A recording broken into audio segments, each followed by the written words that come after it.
नमस्कार दोस्तों, मैं जीवन शास्त्री अपने इस ज्योतिष चैनल में आपका हार्दिक स्वागत करता हूँ। दोस्तों, इस विश्व में कोरोना महामारी से कई लोग काल का ग्रास बन गए हैं। इस संदिग्ध आपके मन में कई प्रकार के प्रश्न उत्पन्न हो रहे होंगे। उन सभी का समाधान लेकर मैं आपके सामने प्रस्तुत हूँ। दोस्तों, इस कोरोना महामारी के विषाणु बहुत पहले 26 दिसंबर जब सूर्य ग्रहण लगा था, सूर्य ग्रहण की वजह से सभी ग्रह प्रभावित हुए। सारा भूमंडल विषाक्त हो चुका था। मंगल 12वें भाव में वृश्चिक राशि, शुक्र दूसरे भाव, शुक्र का दूसरे भाव में होना कुटिल व्यक्ति अर्थात मक्कार व्यक्तियों का ज़्यादा प्रभाव होने के कारण, और 12वें भाव में मंगल वृश्चिक राशि होने के कारण प्रबल अर्थात बहुत ही ताकतवर विषाणु पैदा होने की संभावना बनी। इसी कारण कुटिल व्यक्ति कुटिल देश चीन द्वारा कोरोना विषाणु पैदा करने की संभावना बढ़ी। साथियों, जब सूर्य मकर राशि में माघ मास 13 जनवरी से 14 फरवरी तक जिस समय काल सर्प योग बना। काल सर्प योग कई व्यक्तियों के मन में होता है कि ये काल सर्प योग क्या है। काल सर्प योग जब राहु और केतु के एक तरफ सारे ग्रह आ जाए तो उसे काल सर्प योग कहते हैं। काल सर्प योग दो प्रकार के हैं, उदित और अनुदित। उदित काल सर्प योग जब राहु का मुख सभी ग्रहों की तरफ होता है और वो खतरनाक होता है। उदित काल सर्प योग में सारा समय वो ग्रहों को दुष्प्रभाव में रखता है। अनुदित काल सर्प योग ये विशेष नुकसानदायक नहीं होता है, परंतु जब इसकी दशा या महादशा आती है तो तब ये प्रभावी होता है। माघ मास में पदव काल सर्प योग बना। पदव काल सर्प योग छठे घर में राहु और 12वें घर में केतु। छठा घर रोग का और 12वां घर विदेश यात्रा का,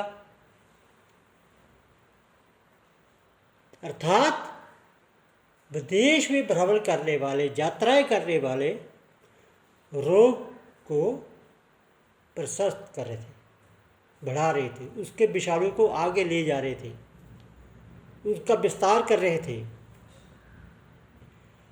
परंतु उस समय इस रोग के वजह से इतना दुष्प्रभाव नहीं फैला। परंतु जैसे ही फाल्गुन मास सूर्य कुंभ राशि,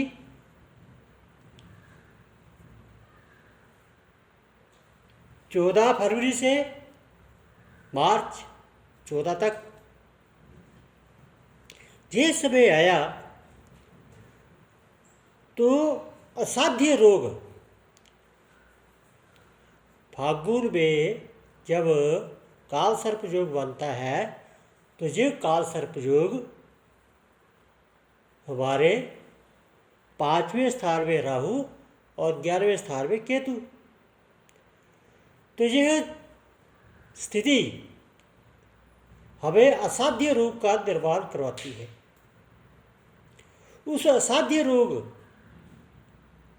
के आने से फाल्गुन मास में जो विस्तारित किया गया विषाणु था, जिसका विस्तार सभी दुनिया में यात्रा द्वारा हो चुका था, उस विषाणु से असाध्य रोग पैदा हुआ। उस असाध्य रोग का आना और उस असाध्य रोग को ठीक करने के लिए धन का नाश होना, जो उस समय की स्थिति के अनुसार हुआ।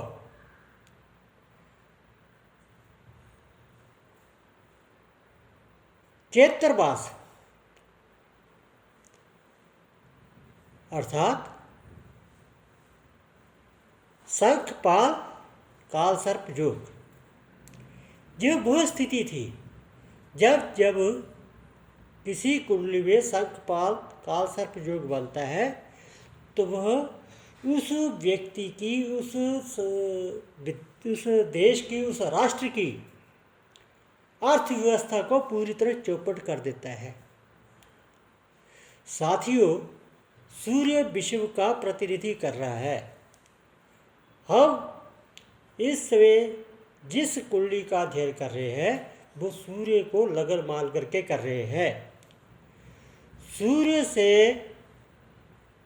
चौथे घर में राहु और 10वें घर में केतु जो कालसर्प योग का निर्माण कर रहे थे, इसलिए पूरे विश्व में अर्थव्यवस्था का चौपट होना निश्चित था।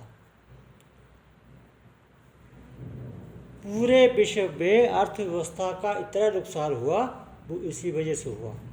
कारण और भी हो सकते थे, उससे विस्तार से फिर कई बात करेंगे।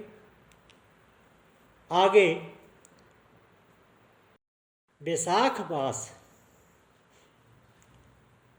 जब सूर्य मेष राशि में प्रवेश किया, मेष राशि में सूर्य हमेशा उच्च का होता है।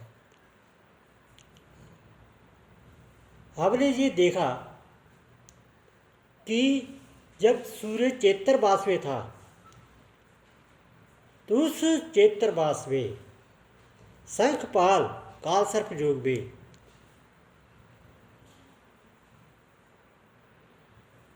जो नुकसान हुआ था वासुकी कालसर्प योग में, उसे ठीक करने का प्रयास किया गया, परंतु वकार लोगों ने, कुटिल लोगों ने उस प्रयास को सफल नहीं होने दिया। वैशाख मास में जब वासुकी नामक कालसर्प योग बना,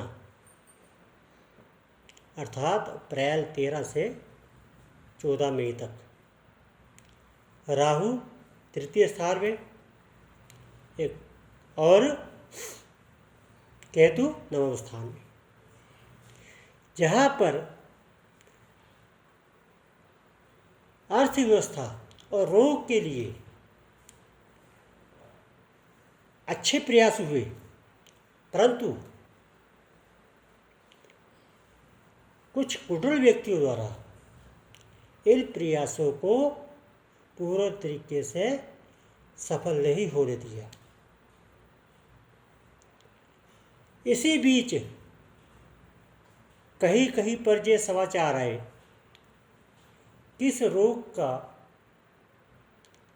वैक्सीन तैयार किया जा रहा है, अलग अलग राष्ट्रों ने इसका प्रचार किया, परंतु यह जो कार्य है थोड़े समय के लिए आया। ये इसलिए बढ़ा क्योंकि बीच बीच में चंद्रमा जो है वो कालसर्प योग से निकल करके 10-12 दिन के लिए वो भ्रमित प्रचार करा रहा था। आगे जब ज्येष्ठ मास में अर्थात 14 मई से जून तक, 14 जून तक यह सवे कुलीक नाम का काल सर्प योग बना। इस काल सर्प योग में सूर्य बलशाली था।